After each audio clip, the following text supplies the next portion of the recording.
थार का मरुस्थल। ये दुनिया का 17वां सबसे गर्म मरुस्थल है। जब भारत और पाकिस्तान का बंटवारा हुआ तो ये मरुस्थल भी बंट गया। पाकिस्तान में सिंध और पंजाब को मिला इस मरुस्थल का एक छोटा सा हिस्सा, लेकिन भारत को इसका एक बड़ा हिस्सा मिला था और उसमें भी 90% हिस्सा मिला राजस्थान को।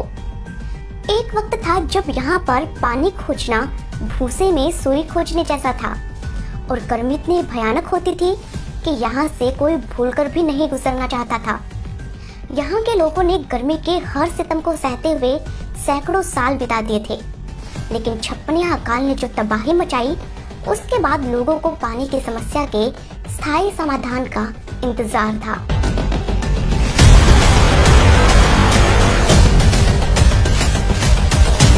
साल 1899 में पड़े सदी के सबसे भयानक छप्पनिया अकाल ने रियासतों के राजाओं को भी पानी की समस्या पर सोचने के लिए मजबूर कर दिया था।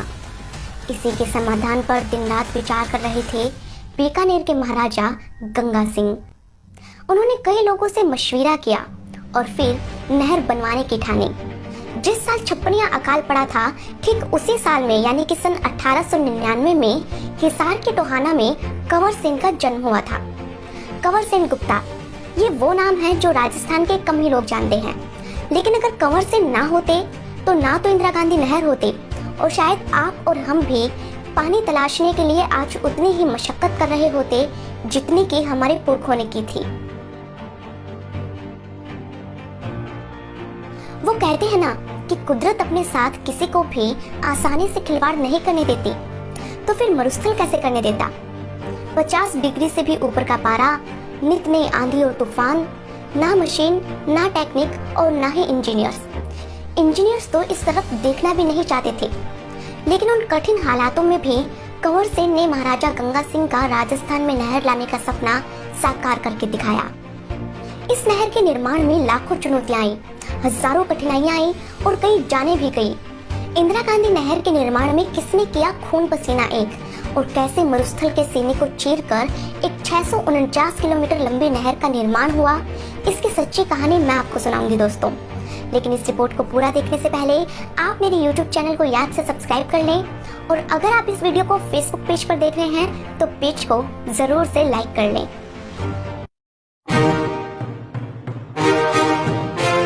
राजस्थान की सबसे चर्चित रियासतों में से एक थी बीकानेर रियासत, जहां महाराजा गंगा सिंह ने साल 1888 में गद्दी संभाली थी। वे खुले विचारों वाले और दूरदर्शी थे। साल 1899 में पड़े छप्पनिया अकाल में तड़पती जनता की आहें उन्होंने खुद सुनी थी, इसलिए वे ये चाहते थे कि पंजाब की सतलुज नदी का पानी लाकर नहर के जरिए जैसलमेर तक पहुंचाया जा सके, ताकि इस पूरे इलाके की पानी की समस्या खत्म हो जाए। इसके लिए उन्होंने गंग नहर बनवाई। गंग नहर ने बीकानेर की सूखी पड़ी जमीन पर पानी तो लाया, लेकिन लोग नहीं, तो लोगों को बसाने के लिए उन्होंने मुफ्त में घर बनाने और खेती करने के लिए जमीनें दी। गंग नहर ने मानो बीकानेर की फिजा ही बदल कर रख दी थी। इस क्रांतिकारी प्रयास के कारण उन्हें आधुनिक भारत का भागीरथ भी कहा गया।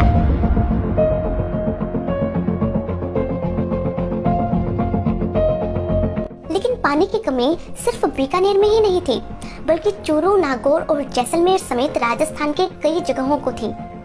महाराजा गंगा सिंह ने जैसलमेर तक इस नहर को ले जाने की कोशिश की, लेकिन पैसे की कमी के कारण उनका ये सपना पूरा ना हो सका। लेकिन राजस्थान के भाग्य में तब तक शायद नहर का निर्माण लिखा जा चुका था। इसीलिए तो महाराजा गंगा सिंह के दरबार में नए चीफ इंजीनियर बने कंवर सेन गुप्ता। कंवर सेन ने उस जमाने में थॉमसन कॉलेज से इंजीनियरिंग की थी, जिसे आज IIT रुड़की भी कहा जाता है। वो यंग थे, डायनेमिक थे और उनके विचार महाराजा गंगा सिंह के विचारों से काफी मेल खाते थे।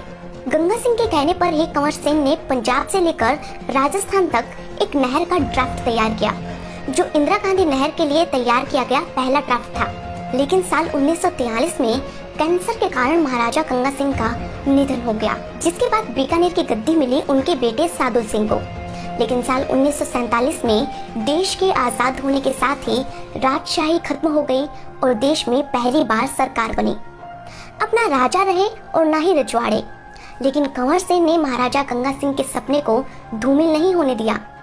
उन्होंने आज़ादी के ठीक 1 साल बाद यानी कि साल 1948 में नहर के लिए तैयार किया गया ड्राफ्ट सरकार को भेज दिया, पर इसका नतीजा कुछ नहीं निकला, क्योंकि कई साल लग गए केंद्र सरकार को ये समझते हुए कि राजस्थान को अब हर हाल में एक नहर चाहिए ही चाहिए। और आखिरकार 31 मार्च 1958 को नहर के निर्माण का श्री गणेश किया गया, उस वक्त के गृह मंत्री गोविंद वल्लभ पंत द्वारा।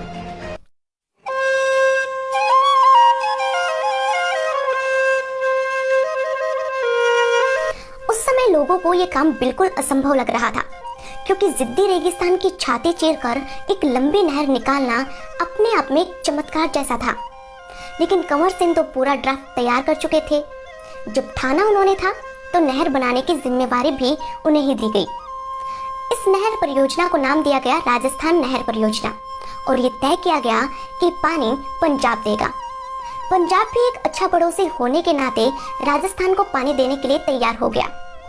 पंजाब के फिरोजपुर में हरिके नाम की एक जगह पर सतलुज और व्यास नदी का संगम होता था, और यहीं पर हरिके बैराज बनाया गया।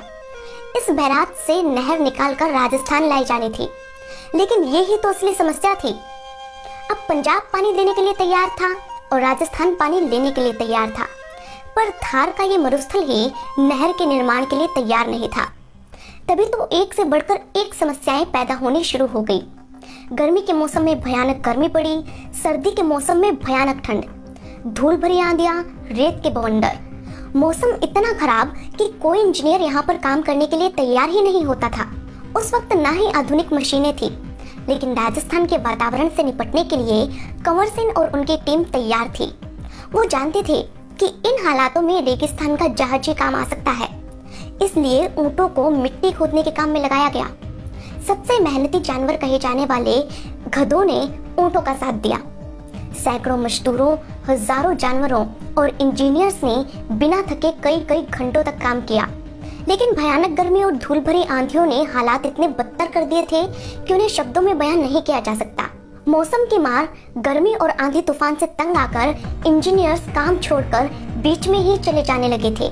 दोस्तों, इस नहर के निर्माण के लिए इंजीनियर्स ढूंढना एक बहुत ही चुनौतीपूर्ण काम था। इसलिए परियोजना के चीफ इंजीनियर अलग अलग पॉलिटेक्निकल और इंजीनियरिंग कॉलेज में जाकर इंजीनियर्स को योजना में काम करने के लिए आमंत्रित किया करते थे। कंवर सिंह और उनकी टीम ने यह तय किया था कि इस काम को जल्दी से जल्दी पूरा करना होगा। इसीलिए युद्ध स्तर पर ऊंटों और गधों को काम में लगाया गया। मजदूरों की संख्या भी बढ़ा दी गई और काम की स्पीड को दोगुना कर दिया गया। कहा जाता है कि ऊंटों और गधों ने मिलकर इतनी मिट्टी की खुदाई की और ढुलाई की कि उससे पूरी धरती के चारों तरफ 4 फुट मोटी और 20 फुट चौड़ी सड़क बनाई जा सकती थी। ये जानवर अगर नहीं होते तो नहर बन पाना बिल्कुल भी संभव नहीं था।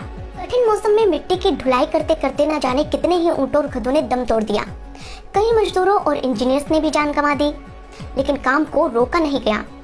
आखिरकार 4 साल की अथक मेहनत के बाद राजस्थान नहर में पहली बार पानी आया। दोस्तों, ये नहर के निर्माण का प्रथम चरण का काम पूरा हुआ था, जिसमें पंजाब के हरिके बैराज से हनुमानगढ़ के मसीता वाली हेड तक पहला हिस्सा बनाया गया और इसे नाम दिया गया राजस्थान फीडर।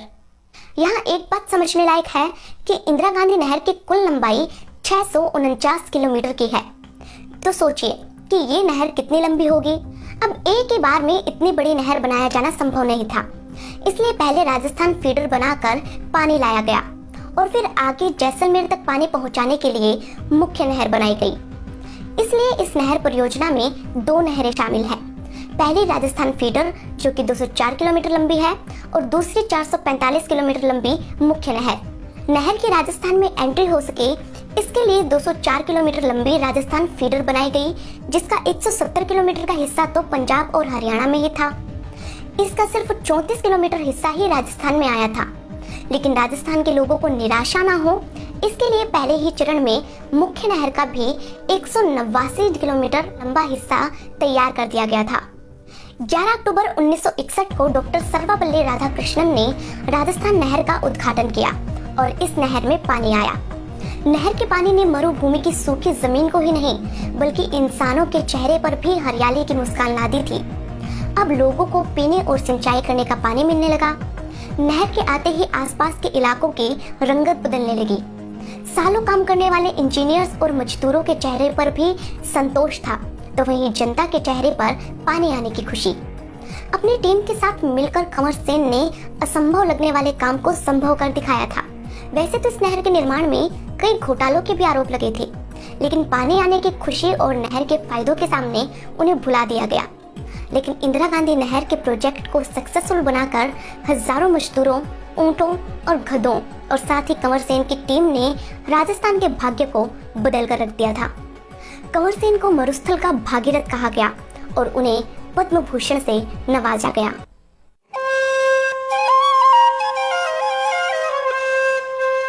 अब राजस्थान नहर की एंट्री इस मरु प्रदेश में हो चुकी थी, लेकिन अब सबसे मुश्किल काम था पानी पहुंचाने का और मुख्य नहर के निर्माण का। यहाँ एक सवाल ये भी पैदा होता है कि अभी तक की पूरी इस पिक्चर में कहीं भी इंदिरा गांधी का जिक्र भी नहीं हुआ। मेहनत तो कंवर सेन, इंजीनियर्स, मजदूरों और ऊंटों ने की थी, तो नहर का नाम इंदिरा गांधी के नाम पर क्यों रखा गया? और दूसरा सवाल ये कि अभी तक तो नहर हनुमानगढ़ ही पहुंची थी, जैसलमेर तक इसने अपना सफर कैसे तय किया? दोस्तों, इन सारे सवालों का जवाब हम आपको देंगे इस नहर के निर्माण की अगली कहानी में। इसके पार्ट 2 के साथ हम जल्द ही हाजिर होंगे। तब तक आप याद से हमें ये बताएं कि ये वीडियो आपको कैसा लगा। अगर ये वीडियो आपको पसंद आया हो तो इसे ज़रूर से लाइक करें और चैनल को याद से सब्सक्राइब कर लें। आप हमें कहाँ से देख रहे हैं हमें ये भी बताएं, और साथ ही राजस्थान की गंगा कही जाने वाली इस नहर के निर्माण की असली इस कहानी को दूसरे लोगों के साथ शेयर ज़रूर करें। मुझसे जुड़ना चाहते हैं तो मेरे फेसबुक पेज को याद से लाइक कर लें। अपना ख्याल रखें, खुश रहें, धन्यवाद।